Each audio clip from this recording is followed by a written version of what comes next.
দৌলতদিয়া ফেরিঘাটে বাস দুর্ঘটনা, বেঁচে ফেরা যাত্রীদের বর্ণনা ও উদ্ধার পরিস্থিতি।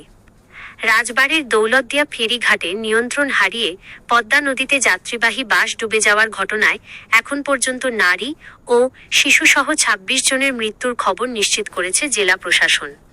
ভয়াবহ এই দুর্ঘটনা থেকে অলৌকিকভাবে বেঁচে ফেরা যাত্রীদের বর্ণনায় উঠে এসেছে সেই মুহূর্তের বিভীষিকা। বেঁচে ফেরা যাত্রীদের রোমহর্ষক অভিজ্ঞতা।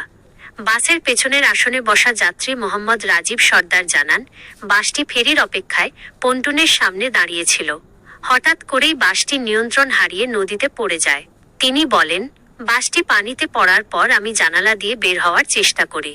ভেতরে প্রবল স্রোত তৈরি হয়েছিল, আর সেই স্রোতের তোড়েই আমি কোনোমতে ভেসে বের হয়ে আসি।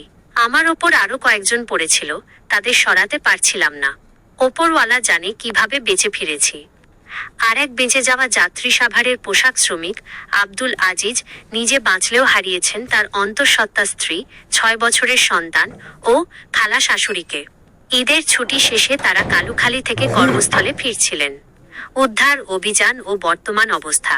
নিহতের সংখ্যা, বৃহস্পতিবার দুপুর পর্যন্ত ২৬ জনের মরদেহ উদ্ধার করা হয়েছে। এর মধ্যে ২২টি মরদেহ স্বজনদের কাছে হস্তান্তর করা হয়েছে। বাস উদ্ধার। বুধবার বিকেলে দুর্ঘটনার প্রায় ৬ ঘণ্টা পর সৌহার্দ্য পরিবহনের বাসটিকে পানি থেকে তোলা হয়। বাসটির ভেতর থেকেই ১৪টি মরদেহ উদ্ধার করা হয়। তৎপরতা, ফায়ার সার্ভিস, কোস্টগার্ড ও স্থানীয় উদ্ধার কর্মীরা কাজ চালিয়ে যাচ্ছেন।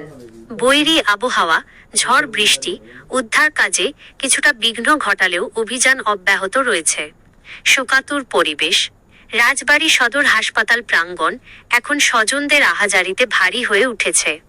নিহতদের বেশিরভাগই কুষ্টিয়ার কুমারখালী এবং রাজবাড়ীর বিভিন্ন এলাকার বাসিন্দা। জেলা প্রশাসক সুলতানা আক্তার জানিয়েছেন, পরিচয় শনাক্ত সাপেক্ষে মরদেহগুলো পরিবারের কাছে বুঝিয়ে দেওয়া হচ্ছে।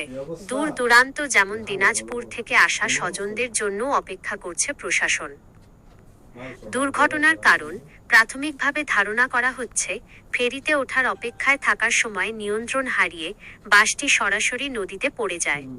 সামাজিক যোগাযোগ মাধ্যমে ছড়িয়ে পড়া ভিডিওতে দেখা গেছে, পড়ার কয়েক মুহূর্তের মধ্যেই বাসটি সম্পূর্ণ তলিয়ে যায়।